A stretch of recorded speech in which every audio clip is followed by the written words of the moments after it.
So unless you've been living under a fairly heavy rock these past few days, you'll notice that Sonic Racing Crossworlds has had its big network test this weekend, and it was an absolute blast.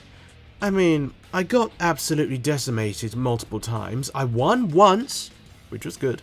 Good day we had by me. But I had a blast messing with all the various machines and builds you can put together. I am so looking forward to the full release because it'll no doubt be a lot of fun. And give Mario Kart some worthy competition for sure. I feel like I am enjoying it a lot more than Team Sonic Racing as well. Not that that game was bad, but this seems to have kicked it up a notch and I really respect it. Now, everyone naturally is talking about the game. And as they should, because the game's good. I like it. Let's go. But I want to talk about the animation that was released alongside the playtest. Now, I was wondering if there was going to be any kind of story to accompany Crossworlds, like Team Sonic Racing has. And I still have no clue, leaning towards probably not, but I hope I'm wrong. But the official Sonic channel threw us a bone with this all-new 4-minute animation, and when I tell you this is one of the hardest things I've seen in a hot minute, I am not messing around. And of course, the man of the hour is here. He's had his own year, but he's back for more! This animation is 4 solid minutes of Shadow the Hedgehog aura farming, and it's amazing. Also, I'm sorry if I sound like crap in this video, I have a cold at the moment, but you know what? I'm not gonna let a simple common cold stop me from glazing this man. I will not be silenced. Like, right from the get-go, he is channeling Seto Bloody Kaiba in putting together his car to the way he wants it, the Dark Reaper. It's so cool seeing Shadow in this kind of context. He's usually this no-nonsense kind of guy who seems like he'd rather be dead than in any kind of social gathering. You'd usually suspect that this kind of thing would be beneath him, but no. Suddenly, whenever there's any kind of race, he comes out of his shell. Ever since Freeriders at least, canonically. Shadow takes this competition seriously, and I love that. It's so, as I said, Seto Kaiba of him to flex his superiority in a children's kart racer. The animation is absolutely stunning.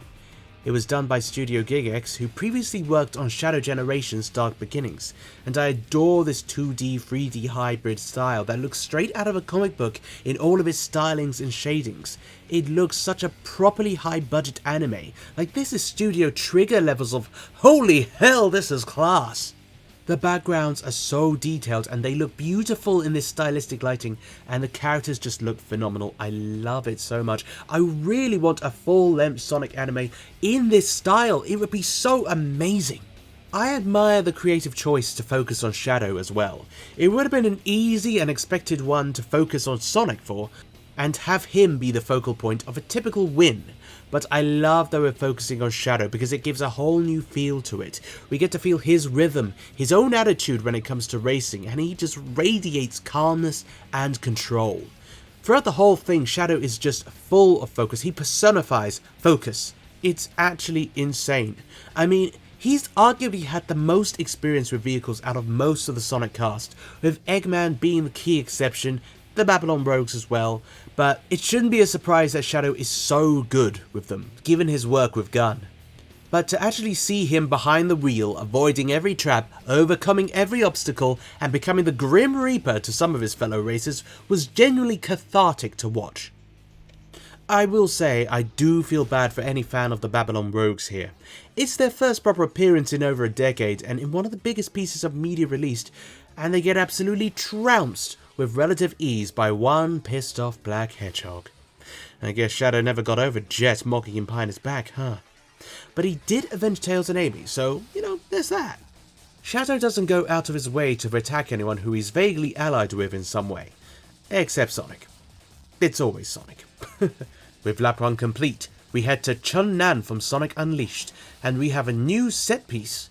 Shadow and Rouge versus Eggman and Sage. The animation does a fantastic job of making Eggman look genuinely frightening at times, especially as he and Sage box in Rouge. The man radiates evil here, and Sage, his dear daughter, well, she's ready to comply with anything. I do wish as well, being a Metal Sonic fanboy, as well as a Shadow fanboy, that Metal Sonic was here. But Sage is still awesome to see in post-Frontiers media, and I'm glad she's going to be a mainstay going forward. She's a great character, and it's a fantastic character moment for her to take the bullet for Eggman, as it were. It really is great at establishing these character dynamics. And of course, Sage sacrificing herself means that Eggman is out for blood. And that scene of Eggman in the monster truck form chasing Shadow is just plain hard. Of course, Silver takes another L. Bless you, son. We get to see the Dark Gaia Phoenix again. Such an awesome cameo, demonstrating his power already. What a majestic beast, and it wipes out Eggman with devastating precision. But unfortunately, it gets Rouge too. This is a moment I love. I love any moment that builds on Team Dark's friendship, and this is one of those. Rouge is flying out of her car, and Shadow uses his green goo power-up, I forget his actual name, to save her from crashing into the rapids. I love that. I don't care what anyone says, these two care about each other a lot. He cares about her. And he could have let her fall in, like poor old Silver, bless his heart, but he went to the extra effort to save her life, even though it probably realistically wasn't in any proper danger in the first place. That's some Team Dark solidarity right there. That last second smile she gives him, oh, gives me life, I love it. And of course, we come down to the final lap, and what we've all come here to inevitably see. Shadow versus Sonic. Shadow's attitude and Sonic's attitude is so perfect here. Shadow is 200% focused, but Sonic is just vibing. He is loving the competition. He is loving going up against his #1 rival. He is making this look effortless. And deep down, I'm sure Shadow is loving this too. He just doesn't show it outwardly. But he is loving this combat. This segment is so well animated as well, like the whole thing has been well animated, but this one is just pushing it a level above level. It's going to 11. It's so outstandingly chaotic as both races are so equally matched, battling each other like nobody's business, just like a Yugi versus Kaiba duel. And the animation just gets so aggressively over the top, they start blowing things up across them as they dash towards the finish line. It's just, how much more explosive can you get? The music as well, it's just so aggressively head-thumping. It's gorgeous to listen to. This whole short has an amazing rock score. And of course, the ending genuinely did surprise me. They actually let Shadow win. Sonic lost. Sonic lost in a piece of official Sonic media. This hasn't happened properly since, well, okay, maybe it's not that big a deal, but still. This feels like an epilogue to the year of Shadow. But it makes sense for Shadow to win anyway, because as I said earlier, there is no doubt in my mind that Shadow is the better driver.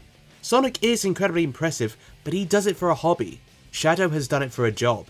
So for one day only, Sonic gets his plot armor stripped away, and it gets given to Shadow.